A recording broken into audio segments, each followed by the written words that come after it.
Listen to part of a lecture in a biology class. I'd like to continue our discussion of animal behavior and start off today's class by focusing on a concept we haven't yet touched upon, swarm intelligence. Swarm intelligence is a collective behavior that emerges from a group of animals, like a colony of termites, a school of fish, or a flock of birds.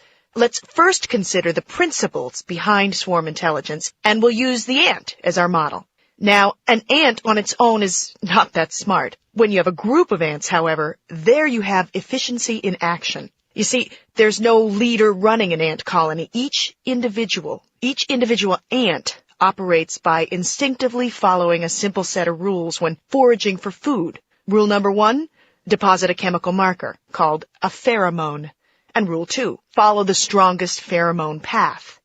The strongest pheromone path is advantageous to ants seeking food. So, for example, when ants leave the nest, they deposit a pheromone trail along the route they take. If they find food, they return to the nest on the same path, and the pheromone trail gets stronger. It's doubled in strength. Because an ant that took a shorter path returns first, its pheromone trail is stronger, and other ants will follow it according to Rule 2. And as more ants travel that path, the pheromone trail gets even stronger. So, what's happening here? Each ant follows 2 very basic rules, and each ant acts on information it finds in its immediate local environment. And it's important to note, even though none of the individual ants is aware of the bigger plan, they collectively choose the shortest path between the nest and a food source because it's the most reinforced path. By the way, a few of you have asked me about the relevance of what we're studying to everyday life. And swarm intelligence offers several good examples of how concepts in biology can be applied to other fields. Well, businesses have been able to use this approach of following simple rules when designing complex systems, for instance, in telephone networks.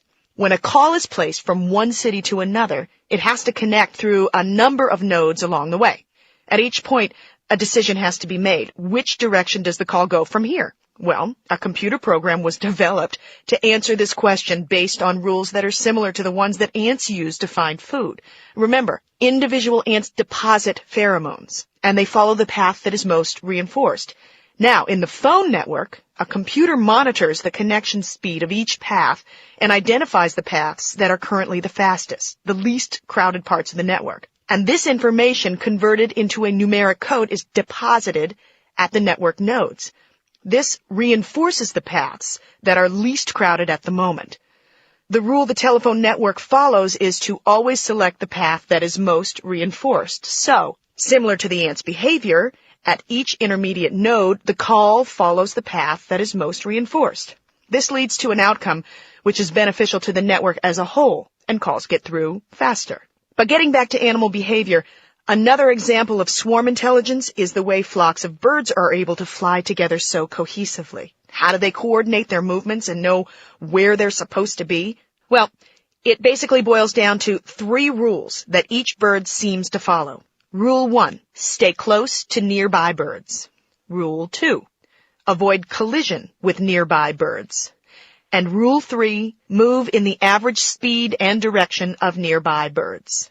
Oh, and by the way, if you're wondering how this approach can be of practical use for humans, the movie industry has been trying to create computer-generated flocks of birds in movie scenes.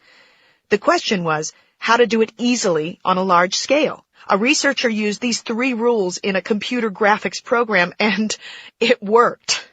There have also been attempts to create computer-generated crowds of people using this bird-flocking model of swarm intelligence. However, I'm not surprised that more research is needed. The 3 rules I mentioned might be great for bird simulations, but they don't take into account the complexity and unpredictability of human behavior. So if you want to create crowds of people in a realistic way, that computer model might be too limited. What is the lecture mainly about?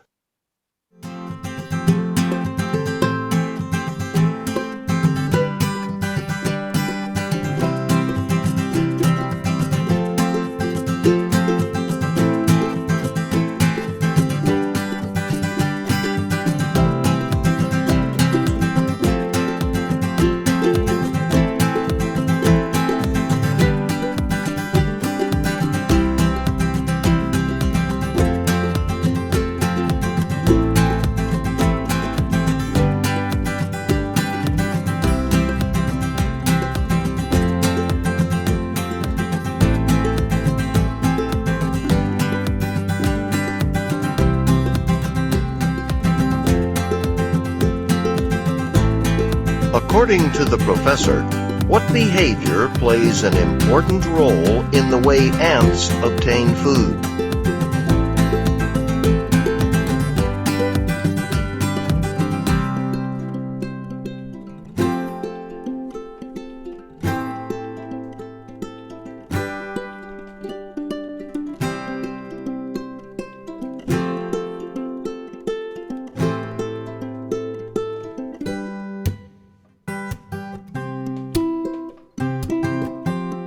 What are two principles of swarm intelligence based on the ant example?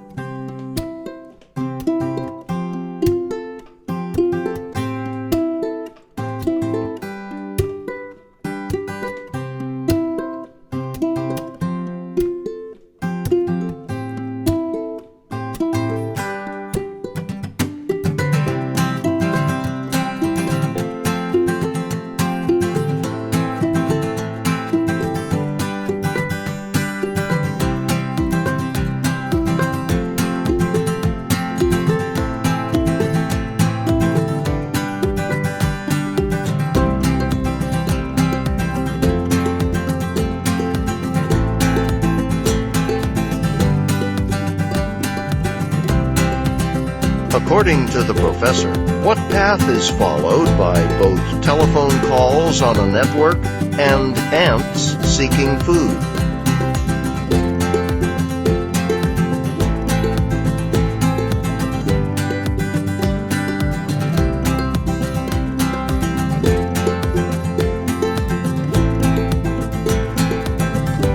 Why does the professor mention movies?